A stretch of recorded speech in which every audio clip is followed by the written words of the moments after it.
Hello, c'est Guillaume, ingénieur en finance de marché. Alors certains d'entre vous me demandent, est-ce qu'on est déjà dans une situation de solde avancée sur le marché action ou bien est-ce qu'on va carrément vers un crack en bourse? Alors je vais répondre à cette question du mieux que je peux dans cette vidéo. Alors certes, les dernières nouvelles économiques sont contrastées, c'est le cas de le dire, avec d'un côté des risques de récession qui augmentent et des indices actions qui sont plus volatiles qu'à l'habitude. Donc aujourd'hui, c'est le moment de se prendre un petit café et de faire le bilan sur certains indices et certaines actions en commençant par le CAC 40. Donc aujourd'hui, on a un CAC 40 sur un an qui affiche seulement plus 2,8% de performance hors dividende, ça paraît peu, et le CAC GR qui affiche carrément plus 6% de performance sur un an si on prend bien sûr en compte les dividendes réinvestis. Donc oui, attention avec le CAC 40 car certains l'oublient encore, de prendre en compte les dividendes dans leurs calculs. Déjà, le premier constat est clair, cette baisse récente de l'été illustre le risque politique à court terme, observé déjà en vidéo bien sûr depuis le mois de juin 2024, ainsi qu'un revers, disons-le, essuyé lors des dernières publications de résultats d'entreprises. Voilà, certaines ont déçu en juillet et en août dernier.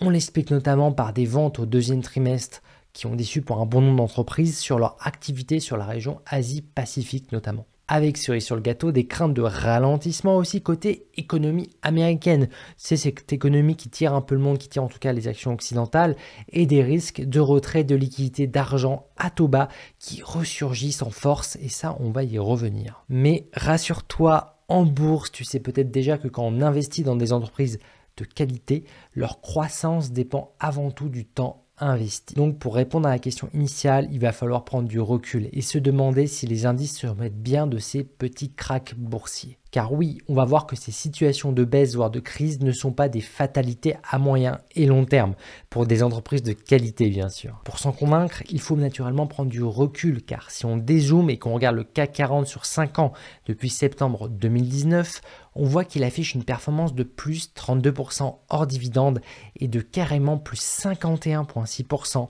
avec dividendes réinvestis.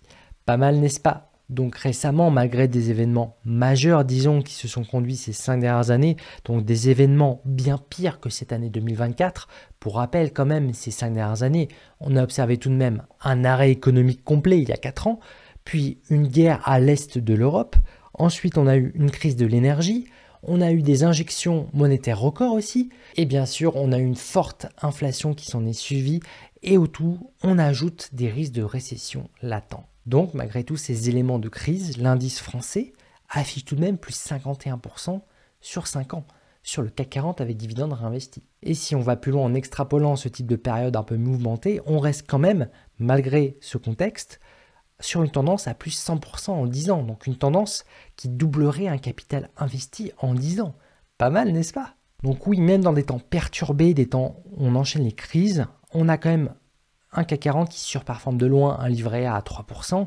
Et oui, ça surperforme aussi l'inflation, le CAC 40 aujourd'hui, malgré ces crises et petits cracks qui se succèdent. Donc voilà, c'était important de bien avoir ça en tête avant de continuer, car beaucoup, hélas, se contentent de regarder le CAC 40 sans les dividendes et ont une image ainsi biaisée de la progression de notre marché action domestique pour les Français. Et bien sûr, tu peux faire le même calcul avec le SMI, l'indice suisse, ou le BEL 20, l'indice belge. Et pour les Canadiens, pareil. Donc petit rappel, quand on investit, il faut bien sûr prendre en compte tous les paramètres financiers, que ce soit la croissance potentielle, le risque attendu, leurs fondamentaux, donc les résultats financiers des entreprises, qui incluent bien sûr les dividendes. Donc voilà, après moi aujourd'hui je fais un constat qui est limpide d'une belle performance de certaines entreprises qui font partie des leaders dans leur domaine, notamment je regarde de près les fondamentaux de mes entreprises préférées du CAC 40, comme en ce moment LVMH, Air Liquide, Total Energy, Schneider Electric, qui font partie de mon top 12 du CAC 40. Alors bien sûr, moi à long terme, je reste confiant sur ces titres personnellement,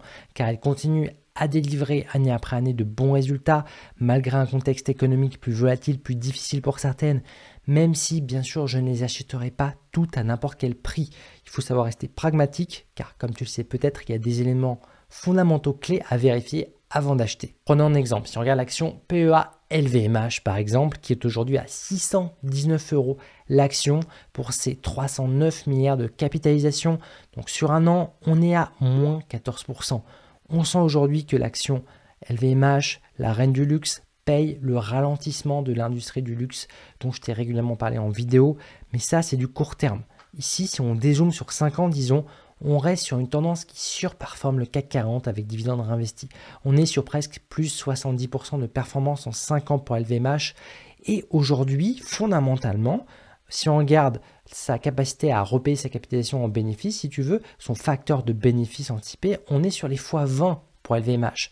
Ce qui me paraît personnellement, pour moi, attractif à 619 € l'action, en acceptant bien sûr toujours un risque à court terme ici qui serait de 32% pour l'action. Donc voilà, tout ça pour te dire que dans les périodes de doute ou de peur sur les marchés, donc si tu fais partie de ceux qui anticipent un crack aujourd'hui, ou ceux comme moi qui pensent que nous sommes dans une période de solde, il faut comprendre d'abord ce qu'il se passe, parce que moi je ne suis pas optimiste à long terme comme ça à doigt mouillé. J'analyse ce qui se passe, j'analyse les publications de résultats et les éléments macroéconomiques qui guident aussi le tout. Ainsi la clé c'est de s'informer et d'avoir les bonnes logiques pour investir avec pragmatisme.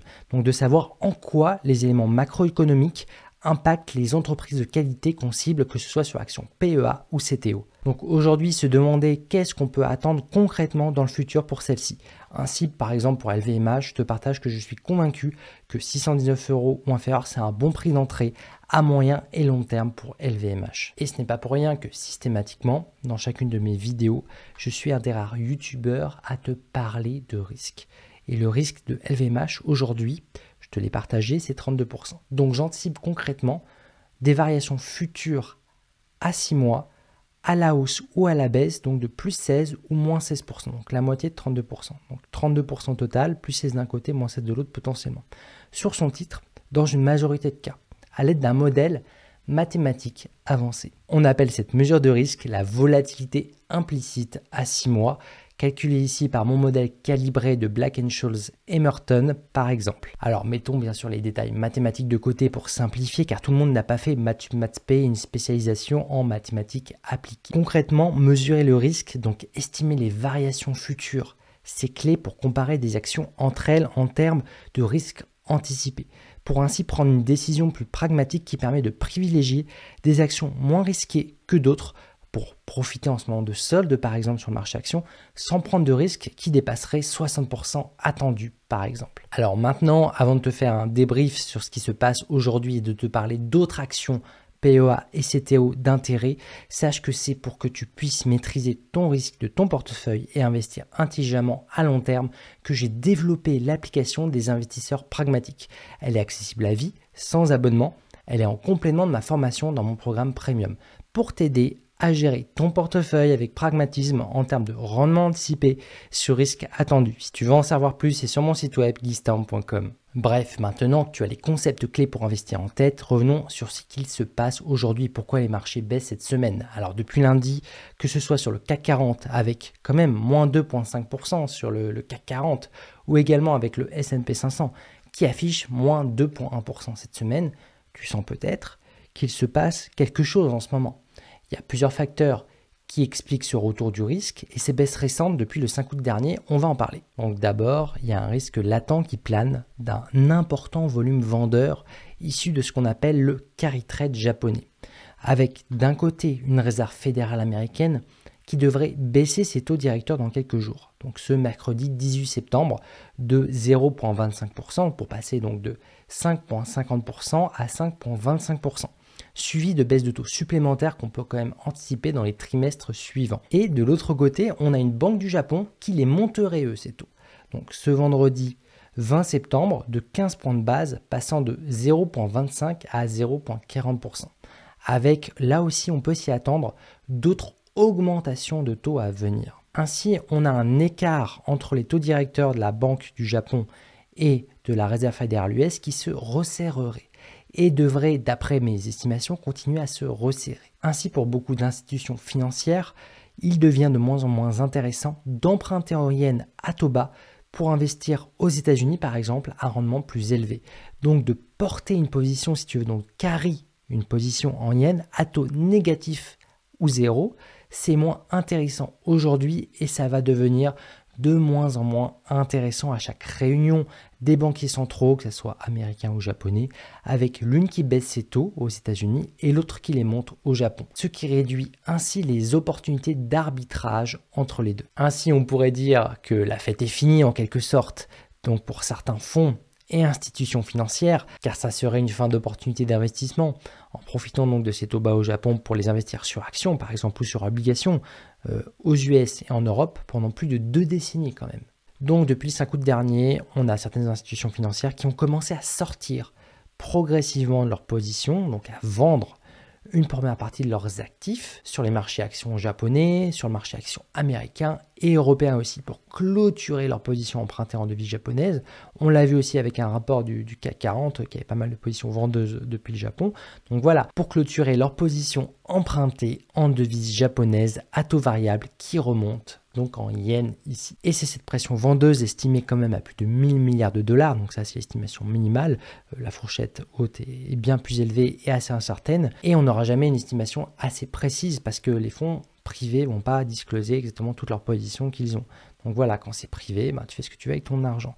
Donc voilà, ça fait peser quand même des doutes sur les indices et les actions qui ont le plus monté récemment, notamment la tech américaine, dont les niveaux fondamentaux sont plus élevés en termes de PE ratio, donc ce fameux facteur de bénéfice dont je te parle souvent. Après, certaines pépites demeurent bien sûr avec des valorisations plus attractives parce que dans la vie, dans tous les domaines, tout n'est jamais tout noir, tout blanc. La réalité, elle est grise en fait, plus nuancée. Et ça vaut voilà, dans tous les domaines de vie et ça vaut aussi pour l'investissement. Avec des valeurs aujourd'hui comme Amazon, Nvidia peut-être, Alphabet, qui reviennent à des niveaux intéressants.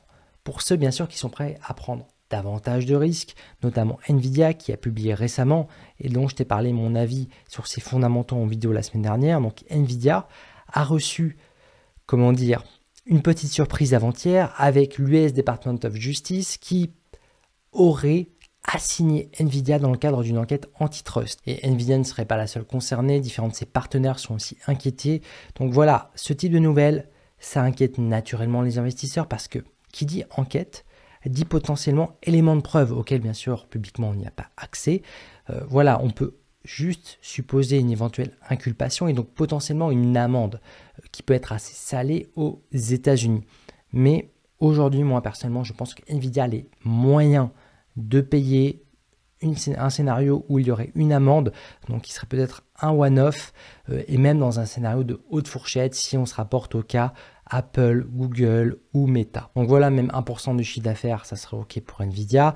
Donc voilà, pour une action Nvidia qui s'est repliée depuis ses plus hauts, portant son cours aujourd'hui sous les 110 $ l'action, qui affiche encore plus 131% depuis le début de l'année, et qui, si elle réalise sa croissance de bénéfices anticipée sur 3 ans, pourrait porter ses bénéfices à plus de 100 milliards de dollars pour son année fiscale 2027 et ainsi devenir une des entreprises générant le plus de bénéfices au monde, rien que ça. Le tout avec un risque élevé pour Nvidia, on le rappelle, à plus de 63%, donc pas pour tous les portefeuilles, attention. Alors maintenant, on va voir que d'autres risques pèsent néanmoins sur l'économie et qu'il faut les avoir en tête quand on investit courant ce deuxième semestre 2024.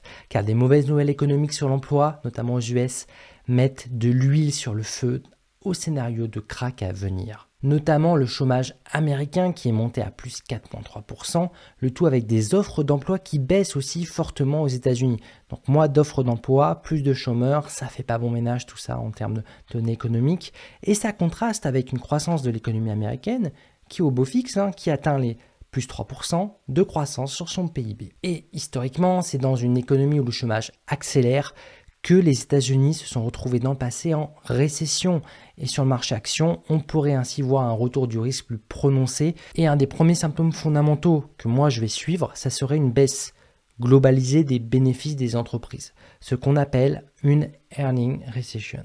Et ça, c'est ce que je surveille de près. Parce que moi, aujourd'hui, selon moi, ce n'est pas le premier scénario. Ni pour le S&P 500, ni pour le CAC 40, ni pour l'Eurostoxx 50, ni pour l'Eurostoxx 600. Donc je le répète, aujourd'hui avec les centaines de publications de résultats que j'ai vues cette année, oui, il y a un ralentissement au deuxième trimestre sur certaines entreprises. Mais aujourd'hui, avec les informations disponibles à date, je ne vois pas le scénario de earning recession étant le premier scénario. Moi là, je le vois qu'en deuxième position, autour d'une probabilité de 25%, disons. Donc mon premier scénario, c'est de la croissance à date aux USA qui est pour moi anticipable aujourd'hui, d'où mon avis positif sur le marché américain aujourd'hui, malgré ces nouvelles économies contrastées, on est d'accord. Alors que l'Europe, de son côté, c'est bien plus difficile parce qu'elle tient timidement les plus 0% de croissance, tirée vers le bas via des États surendettés, en déficit excessif, donc un peu à l'image des États-Unis en termes de dette colossale, bien sûr, mais l'Europe, elle, a moins de potentiel, si tu veux, de rebond. Elle a une capacité à générer de la croissance qui est moindre comparée aux États-Unis, l'Europe. Donc, oui, une dette excessive en Europe fait plus peur qu'aux États-Unis aujourd'hui. Et vu que la croissance déçoit beaucoup plus en Europe, il faut être beaucoup plus exigeant en tant qu'investisseur sur les entreprises européennes que américaines. Puis aujourd'hui, on ne peut plus vraiment compter sur le leader européen, l'Allemagne, avec une Allemagne qui ne répondrait plus présente pour sauver la mise en zone euro, car elle a un pied à terre depuis l'envolée des prix du gaz suite à la crise de l'énergie en 2022, avec un grand nombre d'entreprises allemandes qui ont vu leur prix d'énergie s'envoler et cet effet inflationniste qui a augmenté leurs coûts à chiffre d'affaires constant. Après, en Europe, certaines entreprises tiennent bon le coup, comme la première capitalisation européenne, une danoise, Novo Nordisk, avec ses 526 milliards de dollars de capitalisation boursière, fort de ses 28% de performance sur un an glissant. Elle surperforme carrément l'Eurostoxx 50, le S&P 500 et même le Nasdaq 100. Donc voilà, dans les 9 premiers mois de l'année, il y a quand même eu des pépites en Europe. Novo Nordisk en est une, que j'ai en portefeuille d'ailleurs. Elle fait partie de ces actions qui résistent mieux que tout le marché. Je t'avais fait quelques vidéos sur Novo Nordisk en 2023 et en 2024 pour t'aider à saisir cette opportunité d'ailleurs. Donc concrètement, on est certes dans une période où le risque est plus important, en Europe notamment, avec Novo Nordisk par exemple qui affiche 39% de risque, c'est pas rien, pour une capitalisation de plus de 500 milliards d'euros. Après, d'un autre côté, nous sommes aussi dans une période où certaines entreprises de qualité sont plus attractives fondamentalement. Je t'en ai parlé avec LVMH, avec son PE ratio à x20, je te parle de d'autres entreprises aussi régulièrement sur ma chaîne. C'est donc quand même un moment qui est très intéressant, voire idéal pour se mettre à investir. À condition bien sûr de mettre en place une stratégie d'investissement long terme avec un risque qui est contrôlé. Et ça, hélas, beaucoup ne font pas le travail de fond dessus et c'est bien dommage. Bref, voilà pour ce petit point macroéconomique en essayant de répondre avec pas mal d'arguments pour que tu puisses faire des liens logiques entre eux, entre les nouvelles macroéconomiques et les marchés pour répondre aux questions. Est-ce qu'il y a un crack qui arrive ou pas? Moi, je ne le vois pas. Moi, je vois plutôt en premier scénario des entreprises de qualité qui continueraient à bien performer en termes de bénéfices, bien sûr. Donc, n'hésite pas à m'indiquer en commentaire des actions qui t'intéresseraient. En ce moment, je vais voir pour faire plusieurs analyses d'actions dans une de mes prochaines vidéos en présentant leur business comme d'habitude, leur risque potentiel comme d'habitude et leur rendement potentiel espéré à l'aide de mon analyse fondamentale de leurs résultats financiers. Maintenant, si tu veux profiter de ma totale indépendance car je ne suis affilié à aucun intermédiaire financier, j'ai créé pour toi 2 outils gratuits, un comparatif des frais et spread des courtiers sur actions PEA et CTO qui s'adaptent carrément pour les volumes de transactions de ton choix, ainsi qu'un simulateur de croissance qui te permet de savoir pour un horizon de temps donné un rendement moyen annuel donné et surtout un risque donné, ce que tu peux attendre théoriquement sur tes investissements. Voilà, ces 2 outils sont gratuits et disponibles sur mon site web guistan.com et comme d'habitude, sur ce, restons pragmatiques. Allez, ciao!